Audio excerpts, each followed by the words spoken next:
या अभंगातून तुकोबाराय वर्णन करतात की संतांची संगत जीवन जगत असताना झालीच पाहिजे, व्हायलाच पाहिजे. कुठेतरी जीवनामध्ये बदल व्हायला पाहिजे. आपण संसार रोज करतो पुरुष मंडळ, पण आपल्याला सुख आहे का हो? हा बोला ना, घाणू आणू घेऊ. संसारामध्ये सुख आहे का?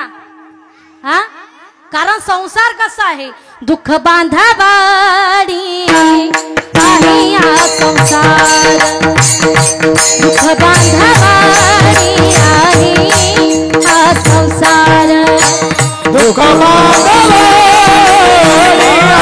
हा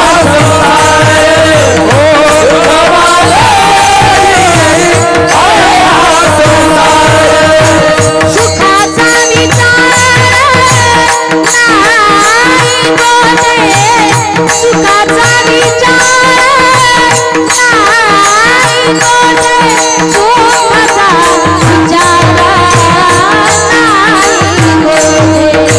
दुःख बांधावाडी आहे हा संसार. सुखाचा विचार नाही गोटे, सुखाचा विचार नाही गोटे, सुखाचा विचार नाही गोटे, दुःख बांधावाडी आहे हा संसार,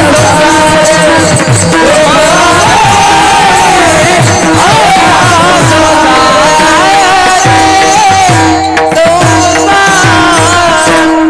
सुखाचा विचार नाही गोठे, सुखाचा विचार नाही गोठे, सुखाचा विचार नाही गोठे, दुःख बांधावाडी आहे हा संसार. मला सांगा संसार कसा आहे हो? हा दुःखाने भरलेला आहे. जसं जसं आपण संसारामध्ये सुख बघायला जाऊ तसं तसं आपल्याला दुःख जास्त मिळते, कारण दुःखाने भरलेला आहे संसार. माणसाला वाटतं की लग्न झालं की सुख मिळेल, समाधान मिळेल. मला सांगा लग्न झाल्याच्या नंतर सुख आहे का हो? हा समाधान आहे का? हा नाही. लग्न झाल्यानंतर तर अजिबात सुख नाही. नवीन नवीन बायको म्हणत असते, अहो तुम्ही माझे प्राणात आहात. 2-3 लेकरं झाल्याच्या नंतर ती म्हणते, अहो तुम्ही माझे नात आहात. आणि म्हातारपणाला ती म्हणते तुम्ही अनाथ आहात. लग्न झाल्यानंतर सुख नाही, समाधान सुद्धा नाही. मग तुम्ही म्हणताल मग सुख आहे कसं, कुठे भेटणार? माणसाला वाटतं की घर झालं की सुख मिळेल, गाडी घेतली की सुख मिळेल. असं योग येतो महाराज. बंगला झाला का माणूस टपकून जातो, पण त्या बंगल्याचं सुख भेटत नाही माणसाला.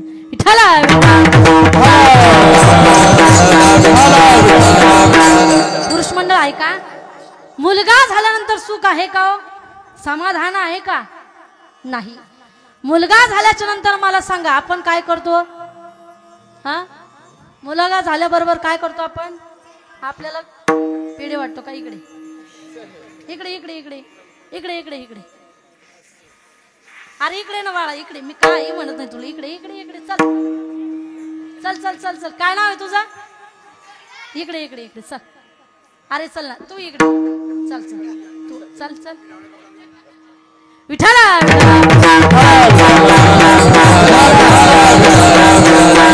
आता ते बोलणारच नाही. मला सांगा पुरुष मंडळी, मुलगा झाल्याच्या नंतर सुख आहे का हो? हा आपल्याला कळालं, बातमी कळाली मुलगा झाला, आपण पळत दुकानामध्ये जातो, पेड्याचा बॉक्स आणतो, सगळ्या गावाला पेढे वाटतो. पेढे घ्या, मुलगा झाला, पेढे घ्या, मुलगा झाला, सगळ्या गावाला पेढे वाटतो आपण. बरोबर का नाही? मला सांगा त्याच मुलाने जर म्हातारपणाला कमरात लाद घालून जर घराच्या बाहेर काढलं तर आपण म्हणतो का पेढे घ्या? मुलाने मारलं पेढे घ्या म्हणतो का? नाही. मग सुख समाधान संसारामध्ये नाहीये. मग म्हणून तुकोबाराय म्हणतात की सुख पाहिजे असेल, समाधान पाहिजे असेल ना, संसार रोज करतो, पण कुठेतरी जीवनामध्ये बदल व्हायला पाहिजे. संतांची संगत घडलीच पाहिजे. विठाला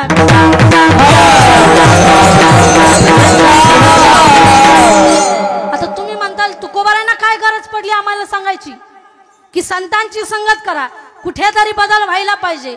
त्याचं कारण असं आहे की संतांचं जीवन, तुकोबारांचं जीवन हे स्वार्थी नाहीये, तर तुकोबारांचं जीवन हे परार्थी आहे. परार्थी संतांचं जीवन फक्त या जगाच्या कल्याणाकरता आहे. संतांचं जीवन स्वार्थी आणि परार्थ याबद्दल तुम्हाला मला सांगायचंय.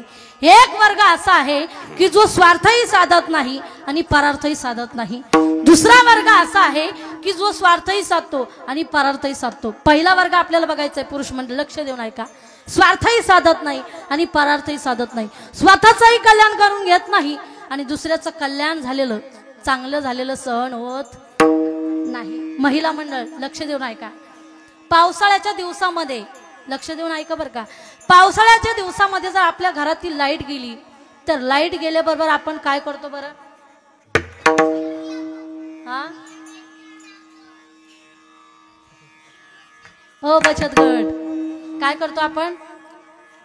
दिवा लावतो, बरोबर का नाही?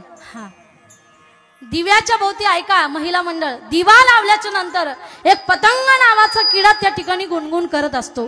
तो किडा पाहिलाय का तुम्ही?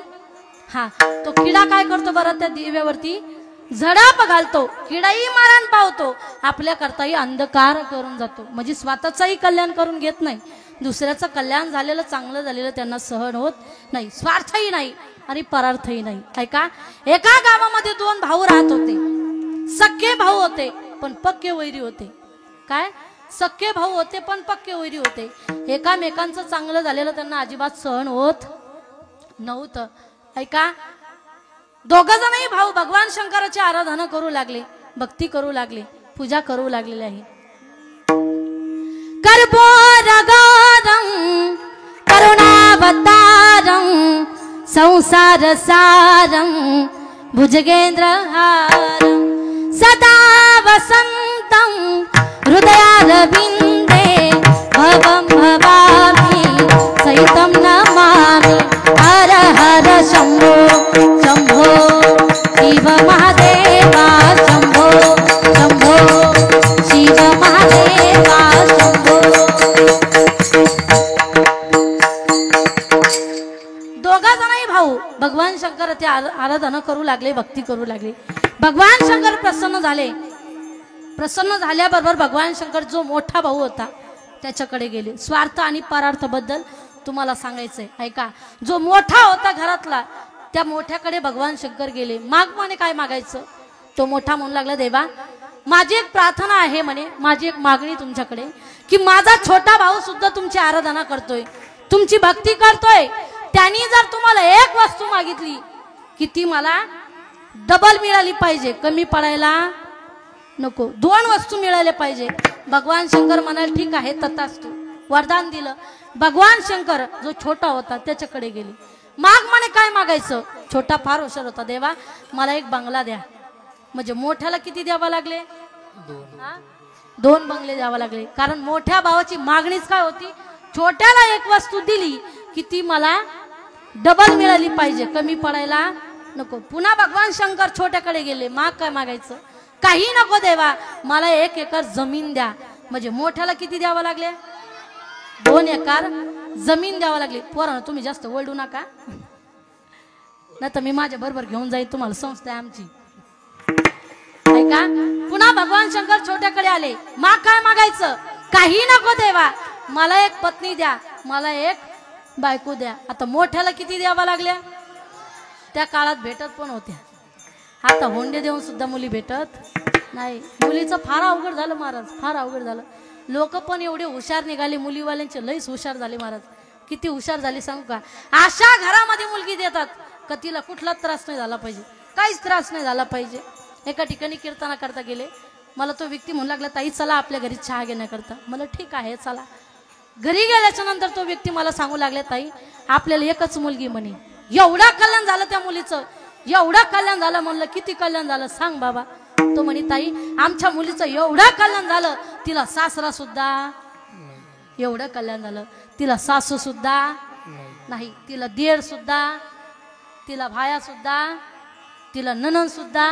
मला वाटलं म्हणतो पण तिला नवरा सुद्धा. म्हणजे अशा घरामध्ये मुलगी देतात. 2च तोंड आणि रोज खिचडी बोंड, अशा घरात मुलगी देतात महाराज. मुलीचं लय अवघड झालं महाराज, खूप अवघड झालं.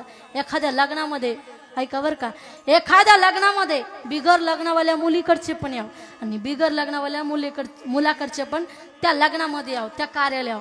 मुलाकडच्याने जर मुलीकडच्या ना राम राम घातला ना, ते स्वयं राम राम सुद्धा नाही घालत मुलीकडचे. ते म्हणते तू राम राम तिकडच राहू दे, आम्हाला यंदा करायचंच नाही. एवढं अवघड झालंय. विठाला विठाला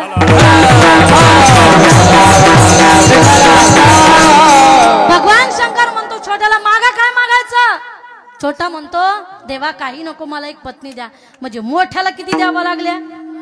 2 पत्नी द्यावं लागल्या. 2 पत्नी द्यावं लागल्या. ऐका ना, भगवान शंकर पुन्हा छोट्याकडे आले.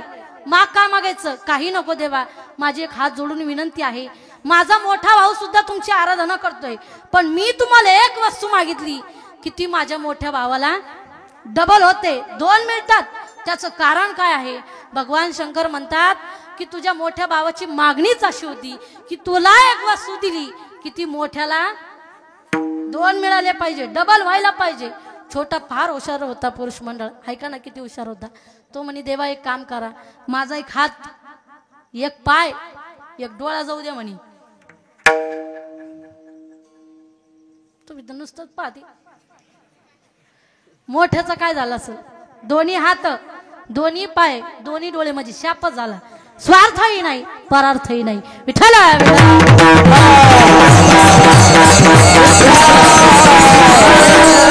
म्हणून या जगामध्ये लोकांना कुणाचं चांगलं झालं तर सहन होत नाही. म्हणून मला सांगायचं जगाला, भला किसी का करे ना सको बुरा किसी का मत करना, भला किसी का करे ना सको बुरा किसी का मत करना, दुश्मन बन सकते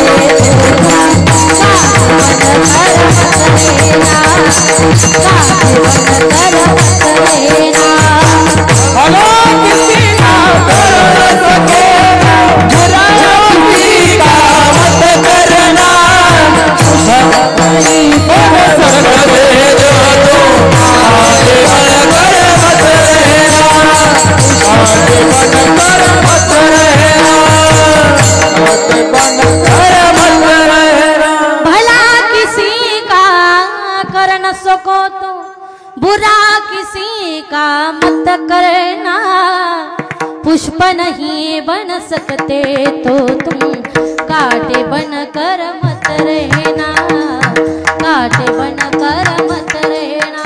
ऐका, एखाद्याला झोपडी बांधून देता येत नसेल तर देऊ नका, पण राहत्या त्या झोपडी तरी पेटून देऊ नका, पेटू देऊ नका. ऐका, एखादा रस्त्यानं चालतोय, त्याच्या रस्त्याने चालत असताना आपल्याला फुलं टाकता नाही आले तर टाकू नका, पण काटे बनून तरी उभा राहू नका. विठ्ठला म्हणून पत्थर एक बार मंदिर में गया तो भगवान बन गया, पत्थर एक बार मंदिर में गया तो भगवान बन गया. इंसान 10 बार मंदिर में जाता है मगर इंसान नहीं बन पाता.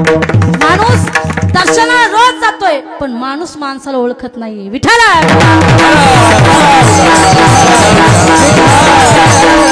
म्हणून स्वार्थही साधत नाही, परार्थही साधत नाही. दुसरा वर्ग आपल्याला बघायचा आहे की जो स्वार्थही साधतो आणि परार्थही साधतो. ऐका, सूर्य उगम पावतो, त्याच्यामध्ये स्वार्थ आहे, त्याचं काम आहे उगवणं.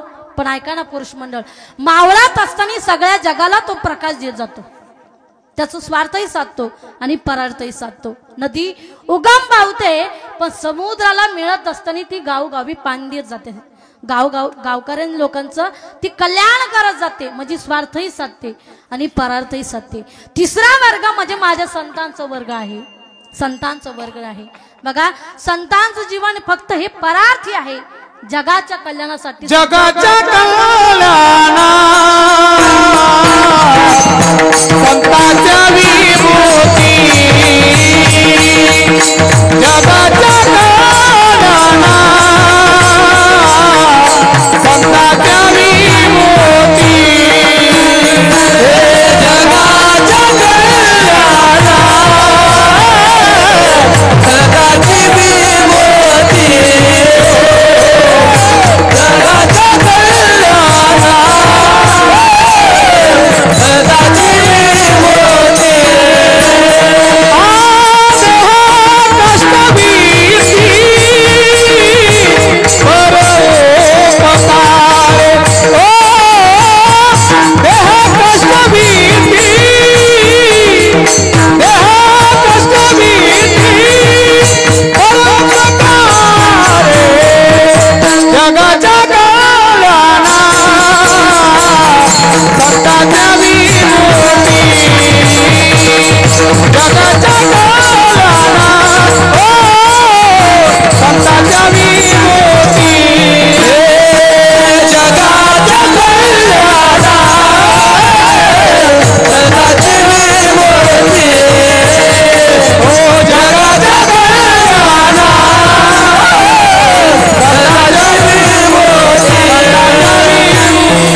मोती. संतांचं जीवन फक्त या जगाकरता आहे, जगाकरता आहे. म्हणून वारंवार तुकोबाला म्हणतात की सुख समाधान संसारामध्ये मिळणार नाही, म्हणून काय करा, संतांची संगत करा. अभंगाच्या प्रथम चरणावर संत समगामी एकाती एक वारी, संत समगामी